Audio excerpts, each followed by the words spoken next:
Hello everyone. मैं नीरज तोमर राज सत्ता post में आप सभी का स्वागत करती हूँ। आज हम बात करेंगे ज्योति मौर्य केस के समाज पर प्रभाव के विषय में। इस केस का बेटियों पर, बहुओं पर, महिलाओं पर किस तरीके का प्रभाव पड़ा है, इस केस के कारण किस प्रकार का व्यवहार उनके साथ किया जा रहा है, कितना न्यायोचित है वो व्यवहार, हमें इस पर चर्चा की जानी चाहिए। ये बहुत ही गंभीर विषय है क्योंकि इस केस के कारण बहुत सारी महिलाएं, बहुत सारी बेटियां अपने करियर के मुकाम पर पहुंचने के बाद वापस बुलाई जा रही हैं। इस केस ने सभी महिलाओं के साथ जनरलाइजेशन कर दिया है एक कॉन्सेप्ट का कि महिलाओं को, बेटियों को, बहुओं को नहीं पढ़ाया जाना चाहिए। पर आप जरा सोचिए, क्या किसी एक केस की वजह से सभी के साथ इस तरीके का अन्यायपूर्ण व्यवहार करना उचित है? बिल्कुल भी नहीं। हमारे समाज में ऐसी बहुत सारी घटनाएं होती हैं जिसकी वजह से हम किसी एक व्यक्ति के प्रति या किसी एक जाति विशेष के प्रति या किसी एक कम्युनिटी के प्रति अपनी एक विचारधारा क्रिएट कर लेते हैं, जिसके कारण समाज का एक विकृत सा रूप तैयार होने लगता है।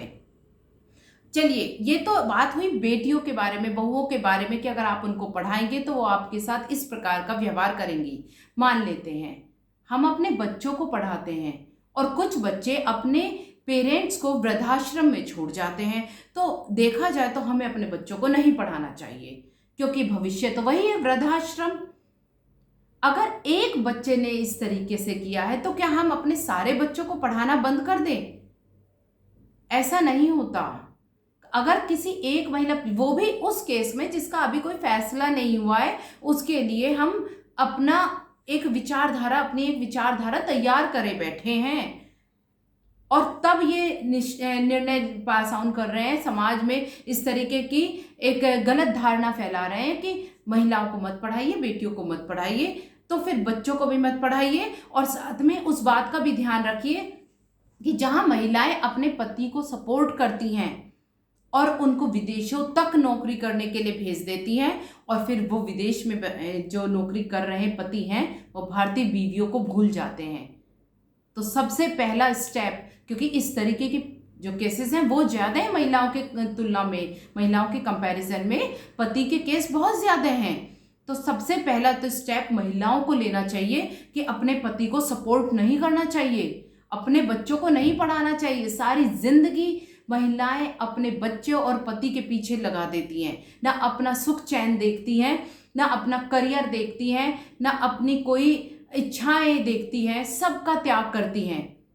और आज उनको एक केस के बदले कितना बड़ा इनाम मिला है, कितना बहुमूल्य इनाम मिला है। किसी ने कभी उस केस पर उंगली नहीं उठाई जब कोई पुरुष अपनी महिला को छोड़ देता है अपना करियर बनाने के लिए। कभी उन बच्चों को पढ़ाना बंद नहीं किया जो अपने पेरेंट्स को वृद्धाश्रम में छोड़ आते हैं।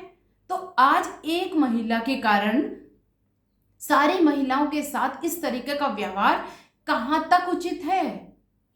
क्यों उनके साथ इस तरीके से कर रहे हैं आप?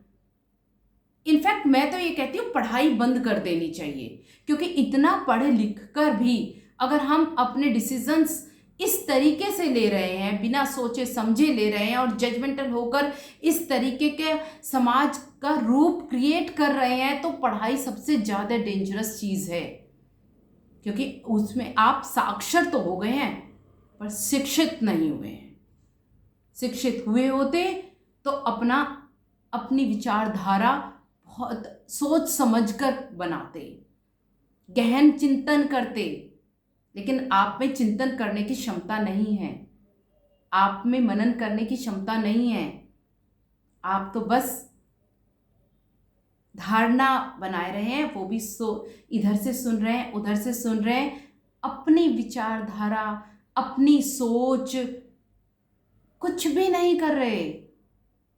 प्लीज मत कीजिए उन महिलाओं के साथ ऐसा, मत कीजिए उन बेटियों के साथ ऐसा। सभी एक जैसे नहीं होते और किसी एक घटना से सारा समाज वैसा नहीं हो जाता। किसी एक कम्युनिटी में अगर कोई गलत घटना हुई है, उसकी वजह से उस पूरी कम्युनिटी को ब्लेम नहीं किया जा सकता।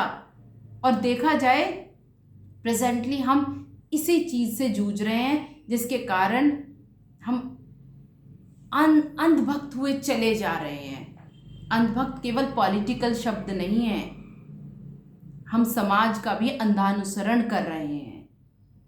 तो प्लीज़ डोंट बी ब्लाइंड, सोचिए, समझिए और उस पर विचार कीजिए और तब कोई निर्णय लीजिए। धन्यवाद।